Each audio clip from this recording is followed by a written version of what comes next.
yourself at home, do your do. Welcome to my pad, this your lab, go create your move. This episode is brought to you by Subway. It feels like Casablanca, shouting you my little mama. What's good, everybody? It's 99 Miles Per Hour podcast with me, your host, Percy Garner. And dang, is it just me or I feel like I got the morning voice? But no, I appreciate everybody tuning in. We got a little bit different setup today, and we also have a special guest. Now, we've given Josh a break. We see if we can do this on our own. So if we do have a little couple slip-ups, it's all good. But we letting Josh focus on the Dogs podcast, and we're going to be back with the next episode with Josh. But I just want to hit on a few things. Make sure you guys like and subscribe. And make sure you guys leave a comment. And also on Apple Podcasts, if you can leave a review, that would be much appreciated. And today we have a repeat guest, but we're going to be talking about something different this time. And I'm very excited to get into it. But like I said, it is a little different timing than it usually is. But I'm really excited to get into this episode.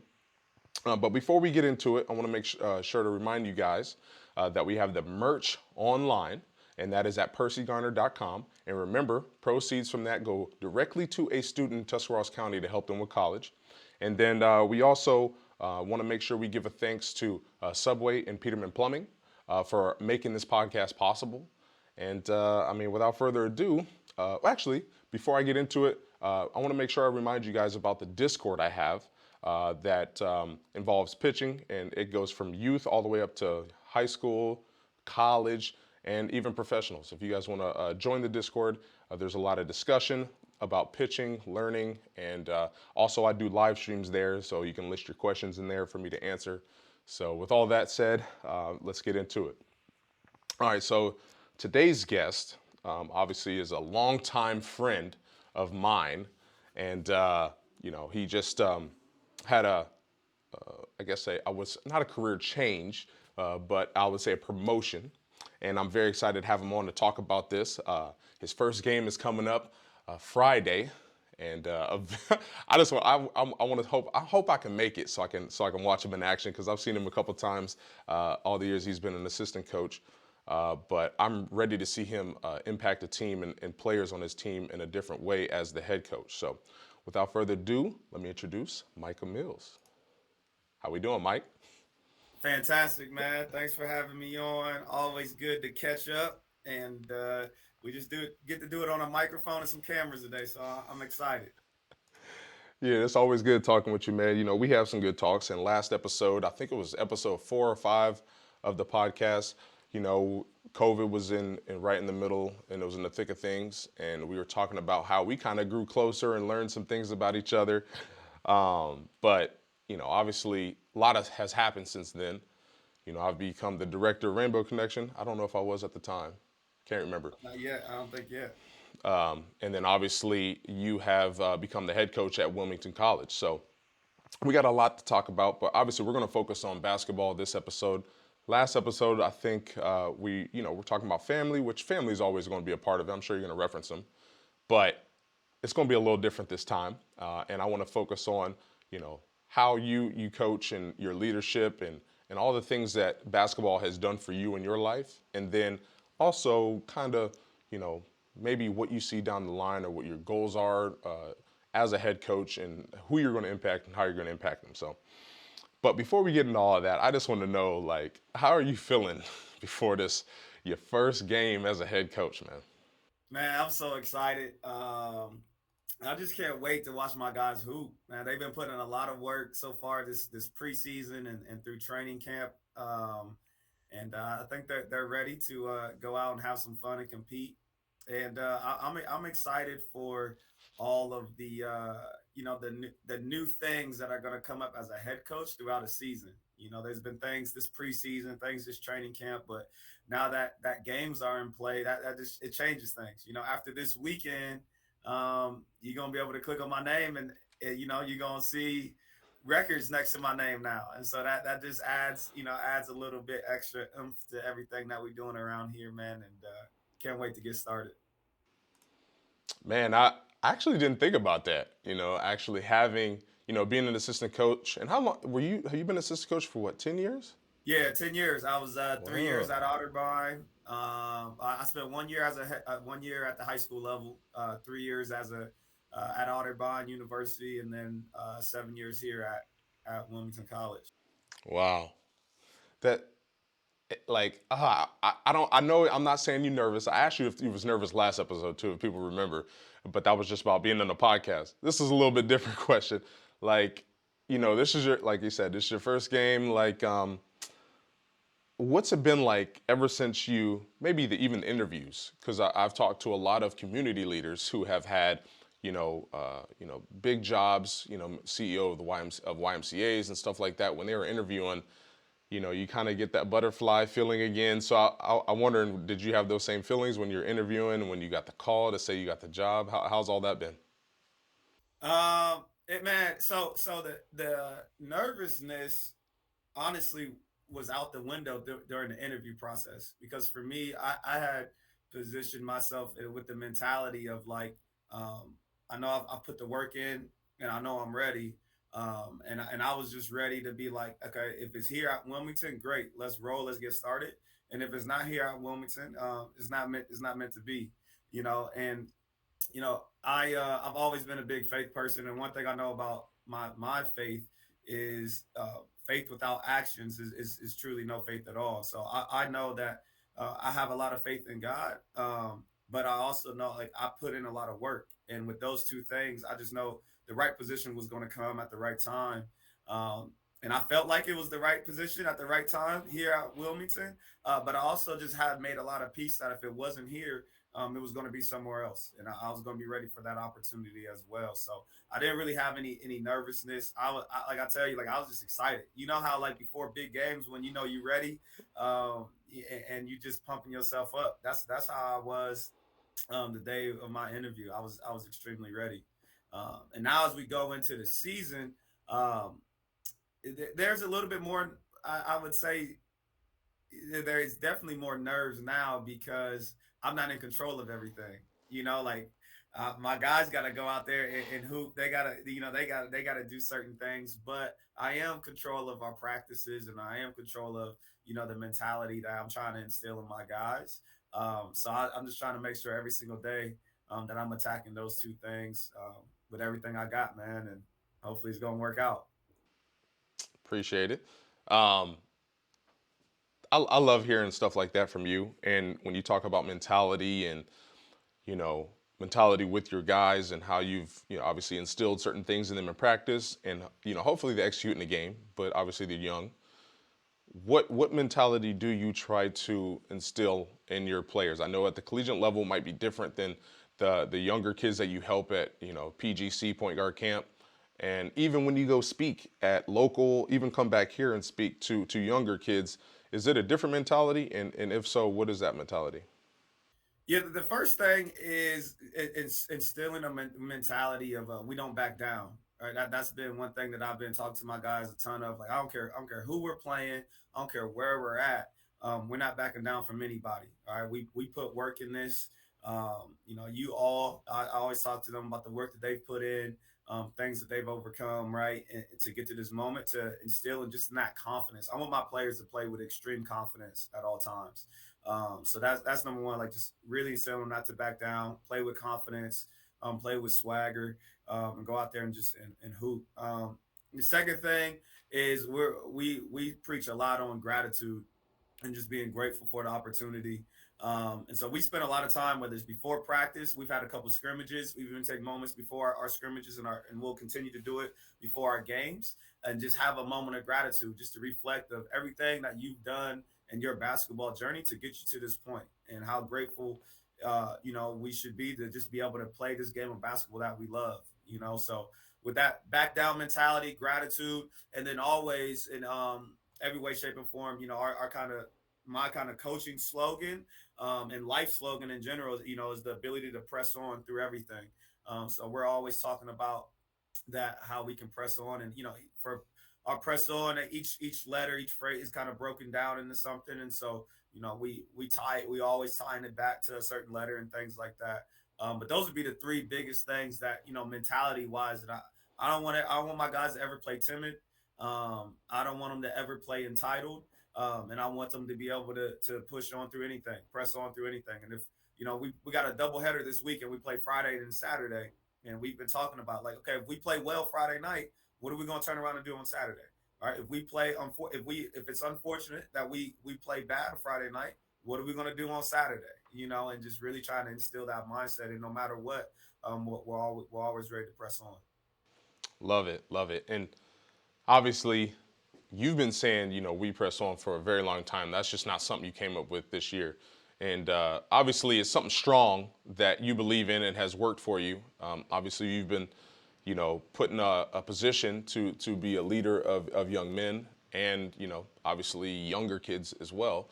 I think, a lot of people from this area, can, they recognize like, okay, Micah, he was a great basketball player and he was a point guard, which is basically a leader, quarterback, or catcher in other sport terms.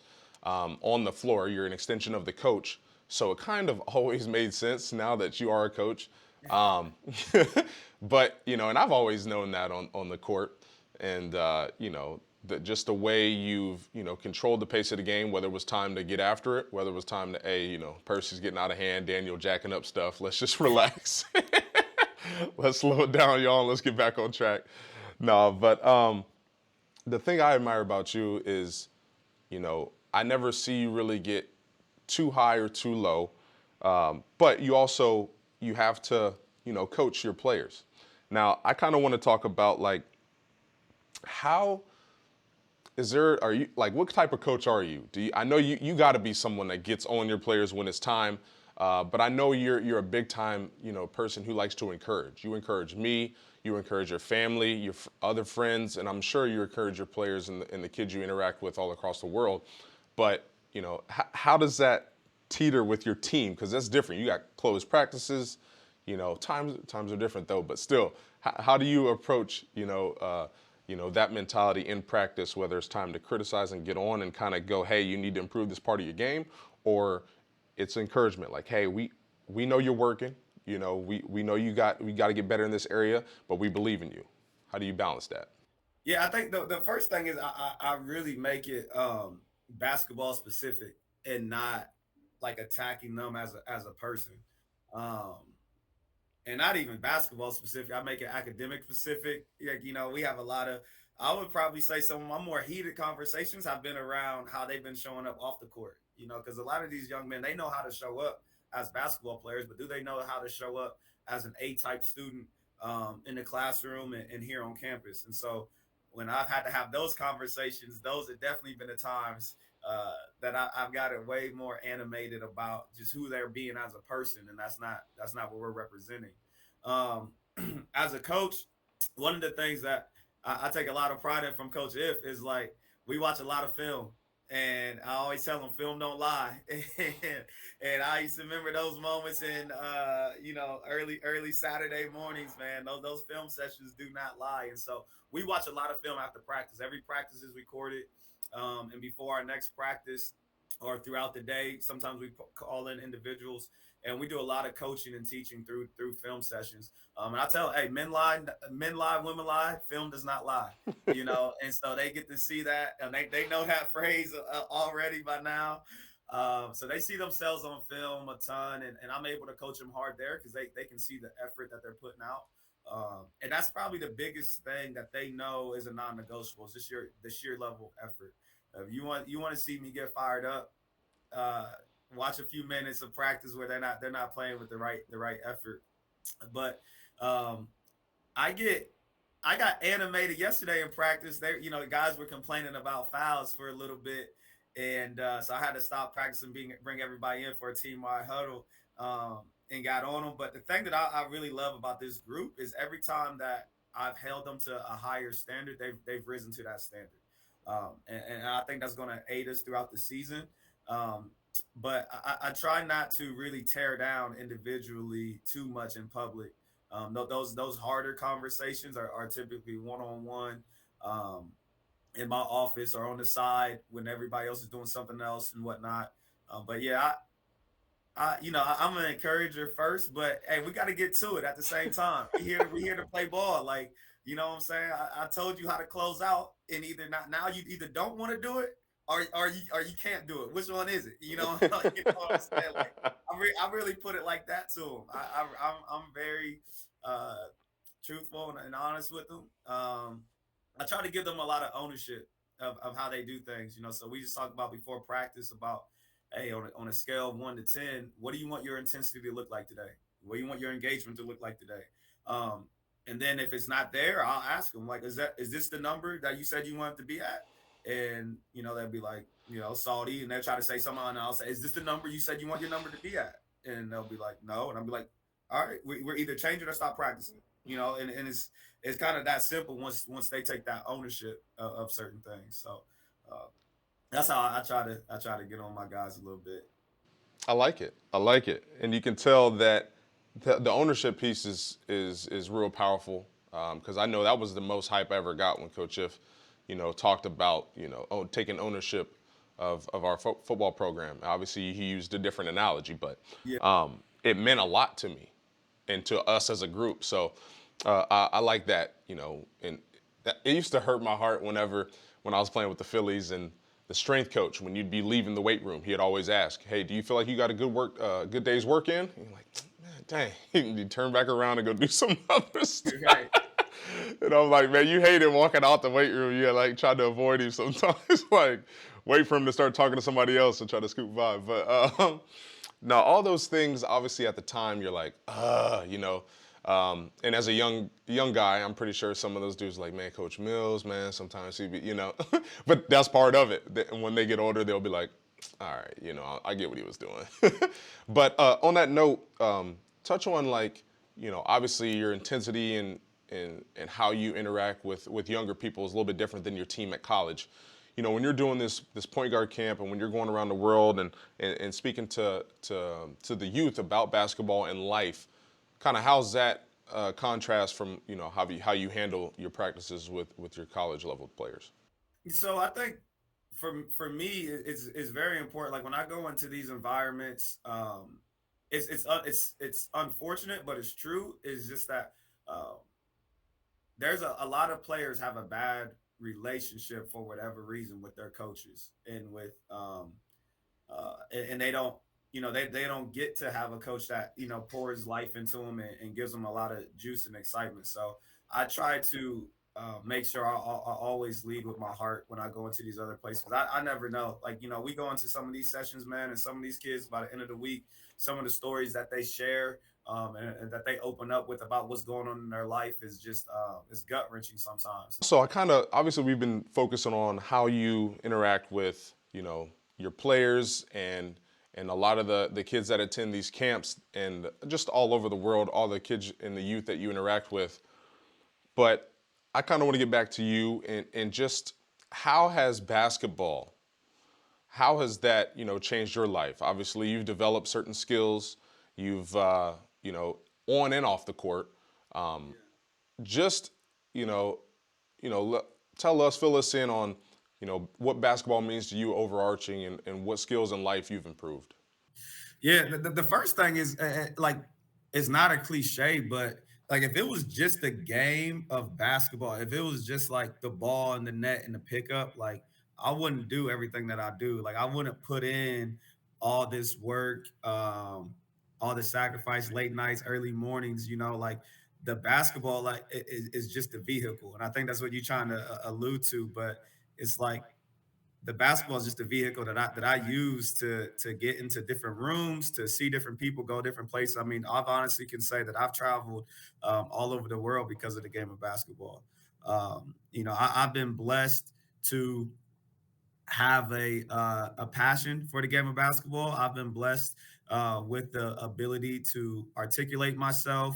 Um, with the ability to coach and lead. And so I try to sharpen my tool of basketball as much as I can. I truly feel like I've been blessed with those things. And when you have blessings, don't use it, don't waste them. And I feel like I've been blessed with that. So I try to sharpen my tool as much as possible. And man, it's done everything for me. Basketball's done everything for me, man. It's picked me up when I've been down. It's brought me great friends in my life. It's allowed me to see so many amazing just things and opportunities that I wouldn't have imagined when I was 17 years old and I wanted to play college basketball. Um, I didn't know I'd be on this journey, but yeah, basketball's been everything to me, man. I don't really know that doesn't really answer the question in the right way, but I just feel like I've been blessed with this game, and I try to learn it, study as much as possible, so I can continue to use the blessing that I've been made to bless others with it. Well, I mean, it's obvious that for me, looking at you from the outside, that basketball was your love. We obviously played forever, growing up in the Y, playing, and obviously basketball was my favorite thing too. And I don't know why I keep saying obviously, but basketball was, we talked about in the other episode. It was my favorite sport. I just, You gotta go was more blessed in other areas, other sports. Gannon. But I want to kind of take it in the direction to maybe see what type of nuggets or what type of information or what type of knowledge about basketball that you pass on to these kids that you interact with. Maybe someone decides to listen to 99 miles per hour podcast.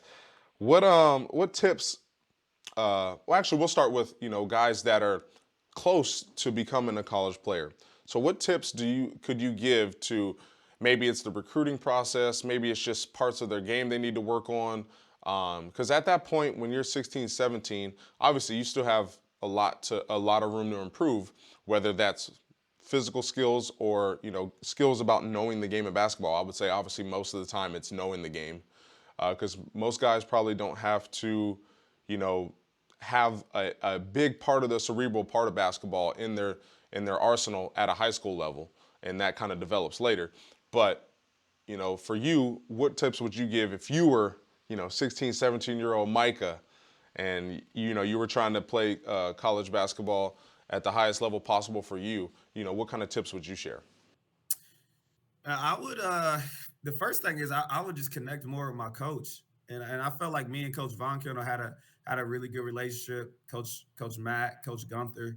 That definitely aided me in my college process, and helped me learn the game. But so that's where I would start with any player is like you got to have a relationship with your coach. Now, I say that understanding that there's not every coach wants to have certain type of relationship with their players, so that's understanding as well. So you gotta balance the two. But hopefully, if you play for a coach that's going about it the right way, that you have a relationship with them, all right, and you ask them what do they need from you, and then you also tell them you have that trust in them. Hopefully, that you can tell them your aspirations of like, hey, I want to be a college basketball player. What do you think are the things that I need to do, and how can you help me do that? That I would have that conversation first. The second thing is you got to play. You got to play the game and study the game more. I feel like I know as they say it's a generational thing, but that's just kind of weak to me. Players just that they don't play basketball as much without a coach. Like you said, we used to go to the Y, we'd go to the park, and we would have to learn how to play the game on our own, how to learn how to get open on our own, how to learn how to attack the basket on our own. And so it's good that these kids all have trainers and stuff like that, but some of that just turns them into robots. And like you got to learn the game through your own study and through your own play. So I would, try to play one on one after practice, before practice, 2-on-2 after practice, and stuff like that. And then study the game, like really watch the game. Don't watch it as a fan, but watch it as a student, and try to figure out the what's and the whys behind why certain players are successful, why certain teams are successful, and why they aren't successful. And then on a another note, and not just saying this, like I wish I would have attended point guard college when I was in high school. I really do. Like I didn't find point guard college till after my senior year of high school, and I feel like if I would have learned some of those nuances of the game, and little one percenters while I was in high school, that my game would have been at an even different level at the high school realm. So look up PGC basketball. We got a lot of material on YouTube, on our social media account. We're always posting new stuff.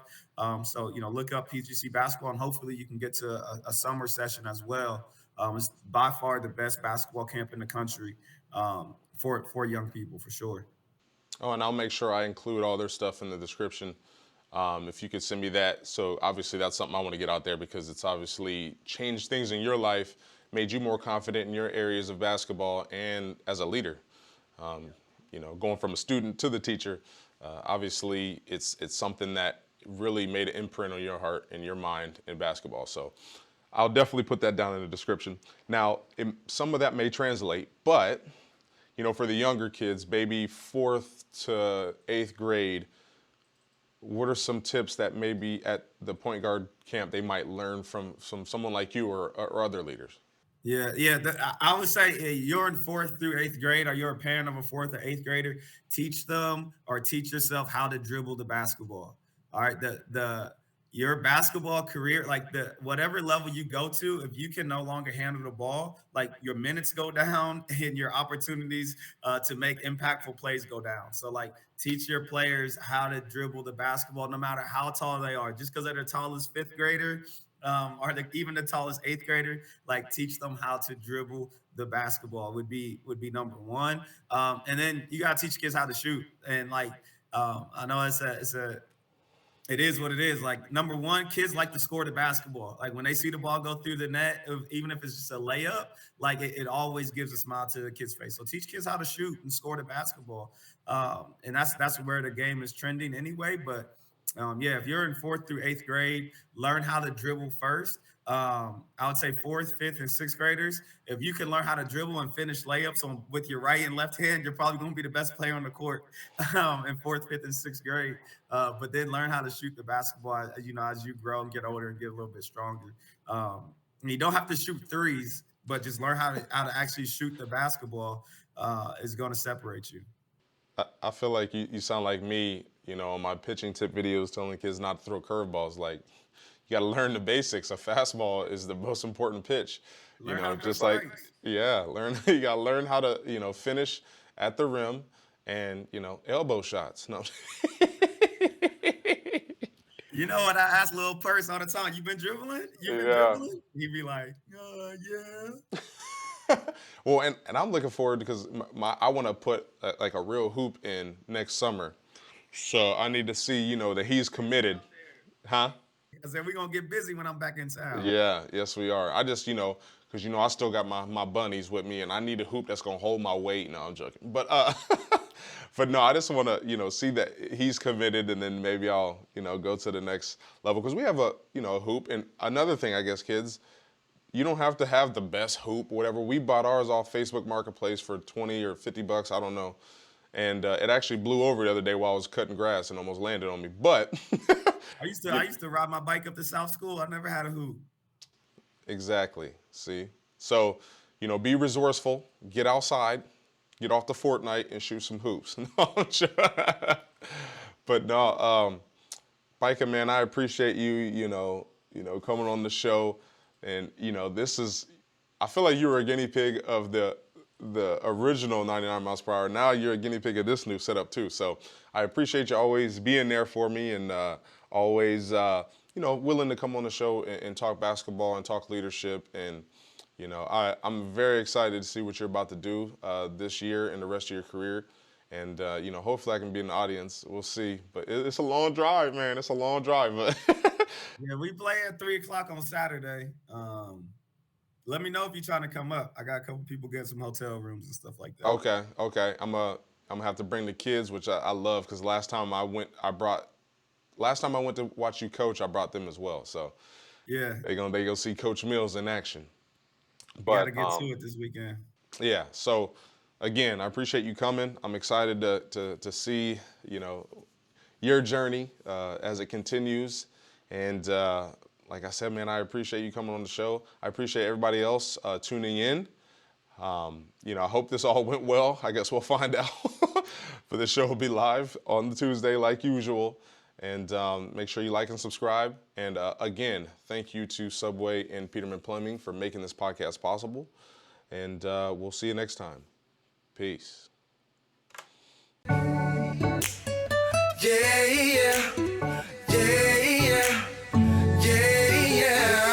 Welcome to Micah. Make yourself S02. Welcome to my pad. This your lab. Go create your move. This episode is brought to you by Subway. It feels like Casablanca. Shawty, you my little mama.